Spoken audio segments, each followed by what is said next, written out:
The devil, the destroyer, the end of days. What say you? That's some good Merphistophelin. Okay, that's not what I expected. Hello, my fellow hunters. I hope you are well, and welcome as we talk the truly forgotten Black Dragon, because Decipheroa, with Frontiers, returned to the spotlight, and indeed its overwhelming popularity when it was, still officially alive, has meant that our Frozen Seraphim-wielding Alatreon clone is definitely, I would say at this point, well known in his apocalyptic arena and his ridiculous fight. But there is the last Black Dragon, not Vitalis, not Alatreon, not, of course, Diamoralis, and yes, not Decipheroa, that I arguably think might actually be the second best of them all, and yet has now forever lost its opportunity to stand tall. So today we're going to talk about... Actually, no, let's just go crazy. Today we're going to be silent about this Black Dragon.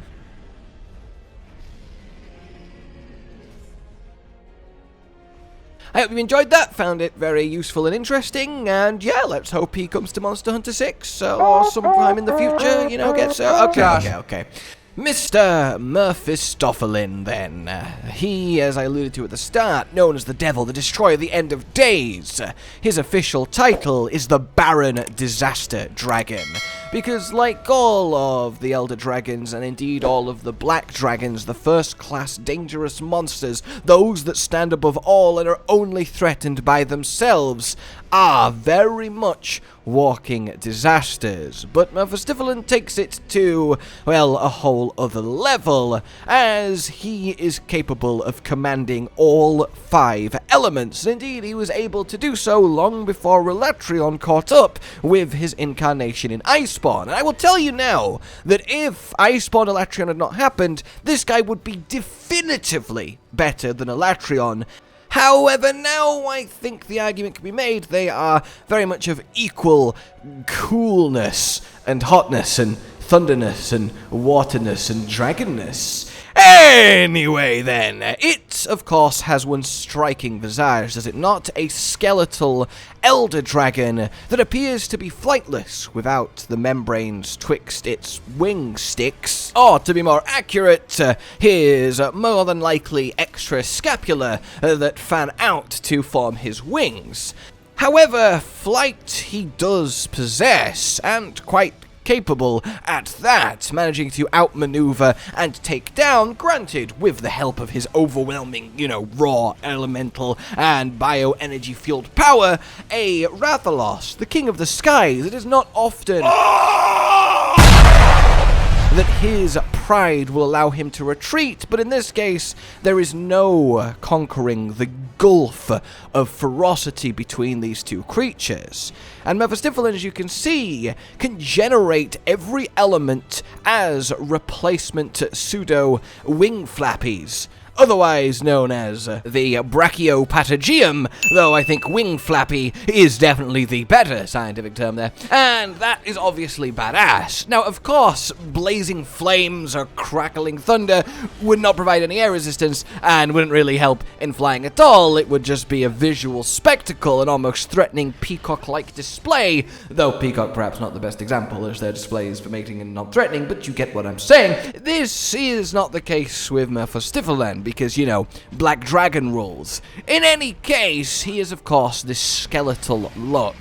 A very undead, though not undead, risen-looking monster. And, of course, he resembles Vitalis, that classic stance where Vitalis is up on his back legs, front little grabbers hanging forward, the long, elongated, curved neck. He is very much Vitalis-esque, just as Decipheroa was Alatreon-esque. He's almost the other branch of the classic 2 Black Dragon frame. He has spines and bony plates. They are hard, as you might imagine, dense and incredibly difficult to penetrate. And his most notable physical feature is, of course, his chest.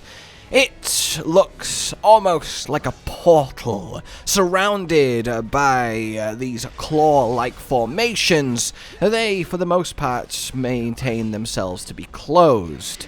And then they open up when he enters an elemental state, revealing this glowing mass of bioenergy within, a supercharged cauldron of energy that powers his existence. And it is not until this flare to life that he can actually use any elemental attack. In his base state, dull and, drab, he can only use basic lethargic physical swipes, slams, and generally using his bulk to his advantage. Size-wise, he is fairly similar to Fatalis, but the states are where it's at. And in its original incarnation, it has 2 of them. 3 if you count its base form. Firstly, the dragon state. This is the purple, of course, and this, it can use draconic breath, and the ground underneath where it moves will change to the element it is currently attuned with, turning the soil itself afflicted, and if you walk over this now dragon-infused ground, you will simply just be stunned. It is very potent. And similarly then, his other potential form is his fire state. This, the breath becomes a more precise, powerful, heated beam, and he will ignite the ground beneath him as he moves, causing fire blight if you should for some reason go willingly stand in fire. Don't go willingly stand in fire. And the thing is with Merphistophelin is he doesn't have really different attacks depending on which element he's doing, like Alatreon does. Merphistophelin mostly has, these are my enhanced state attacks, and depending on the element I'm in, that will influence and change them, but I have Fire Crawl, Dragon Crawl, Fire Breath Beam, Dragon Breath Beam, and so on and so forth, and I think that's actually rather neat. It might come across as a perhaps lazy or cheeky way to save having to put in extra text unique to each element, and perhaps there's an element of that. But I like the idea that you have to learn his standard moveset when he's depowered, then learn how each element augments that standard moveset in its own unique way, but it is still recognizably that standard moveset. It's okay, I know how to deal with his crawl at me attack. Now I have to learn how fire crawl actually works. Okay, I've dealt with that. Okay, I know he's gonna crawl again now that he's in dragon, but the dragon crawl will do something different, leave the ground different. Now I have to learn that. And I think that's a really neat way to layer up a monster without making it overwhelming and actually making the elements mean something other than, now I'm firing a water blob, now I'm firing a fire stream, now I'm lightning striking, you know? That's how those elements are supposed to work. It's of course cool to have them all coming at once like Alatreon, but in the essence of I am augmenting my slap with fire, now I'm augmenting my slap with ice. How does that change what my slap does once it, slaps? That, I think, to,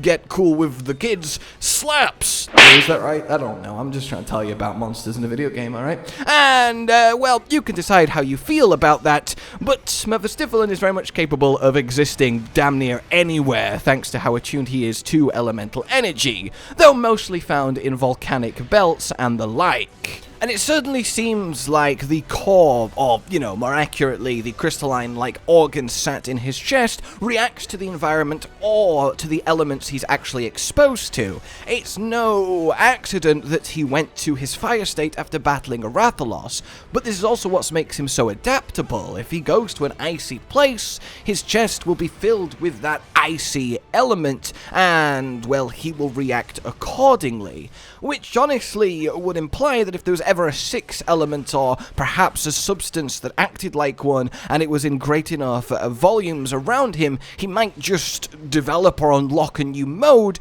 because he simply has such a reactive and adaptable core within him that powers everything that he does. And I find that quite a fun little adaptation and mechanic for him. Of course, as a black dragon, he falls a little bit further out of the how does this make sense as a realistic animal, but, He hunts, he defends his territory, he is incredibly aggressive, overconfident, and proud. He doesn't take any threat seriously, and generally speaking, you're gonna have to put in a lot of effort to get him to even worry one jot about your existence. He causes monster populations to flee, to evict from their natural habitats, and then causing a rampage problem-level disaster upon nearby settlements and cities, as now they're suddenly flooded with monsters that before were safely and happy in the locales that they were in.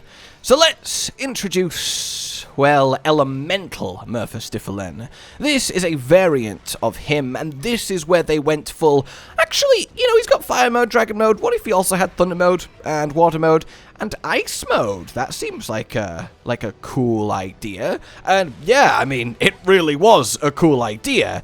At his base form, he is very similar, and now he is known as the Supreme 5 Phases Barren Disaster Dragon!